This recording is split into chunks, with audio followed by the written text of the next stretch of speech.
ఇక కోటి మంది మహిళలను కోటీశ్వరులను చేయాలనే సంకల్పంతో కాంగ్రెస్ ప్రభుత్వం ఉందన్నారు మంత్రి పొంగులేటి శ్రీనివాసరెడ్డి. ఆర్టీసీ బస్సుల్లో మహిళలకు ఉచిత ప్రయాణానికి 5,000 కోట్ల రూపాయల అదనంగా ఖర్చయినా భారంగా భావించడం లేదన్నారు.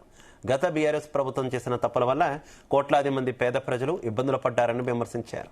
ఇందిరమ్మ ఇళ్లను ఇంకా 3 విడతల్లో అర్హులైన వారందరికీ ఇస్తామన్నారు. ఖమ్మం జిల్లా నేలకొండపల్లి మండలంలో పర్యటించిన మంత్రి పొంగులేటి పలు అభివృద్ధి కార్యక్రమాల్లో పాల్గొన్నారు.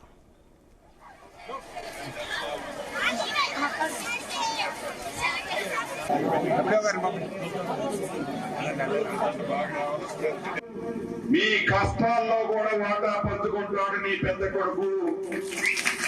కాబట్టి ఏ ఆడబిడ్డ ఒక పాలేరు నియోజకవర్గంలోనే కాదు, రాష్ట్ర వ్యాప్తంగా అర్హులైన ప్రతి పేదవాడికి గౌరవ ముఖ్యమంత్రి రేవంత్ రెడ్డి గారి నాయకత్వంలోని మన ఈ ఇందిరమ్మ ప్రభుత్వం ఇందిరమ్మ ఇల్లు ఇంకా 3 విడతల్లో తప్పకుండా ఇస్తామని మరొకసారి మీకు తెలియజేసుకుంటూ, ఎవరైనా అడాకొరా ఈ రేషన్ కార్డు రాని వాళ్ళు ఉంటే మీరు కూడా టెన్షన్ పడద్దు.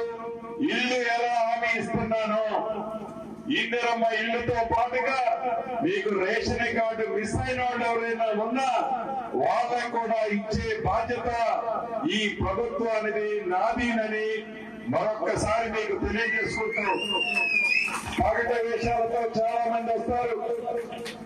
పండగలు వచ్చినప్పుడు రంగురంగులు కండలు వేసుకొని వస్తారు. సంక్రాంతి పండుగ వస్తే గంగిరేట్లను వేసుకొని వచ్చినట్టు కొంతమంది వస్తారు. వారికి పరిపాలన అంటే ఏంటో తెలియదు, వారికి ప్రజల కష్టాలు ఏంటో తెలియదు, వారికి పొరపాటులేంటో తెలుసు. కాబట్టి నా ఆడబిడ్డలు అటువంటి వాళ్ళు వచ్చినప్పుడు మీ మనసుల్లో ఉన్న ఆనాటి బాధన వాళ్ళతో ఈనాడు పంచుకోవాల్సిన అవసరం లేదు. ఈ ప్రభుత్వం మీరు చెప్పినా చెప్పకున్నా మీ కష్టాలు తెలిసిన ఈ ప్రభుత్వం మీ కష్టాలు నెరవేర్చే విధంగా పని చేస్తుంది. రాబోయే రోజుల్లో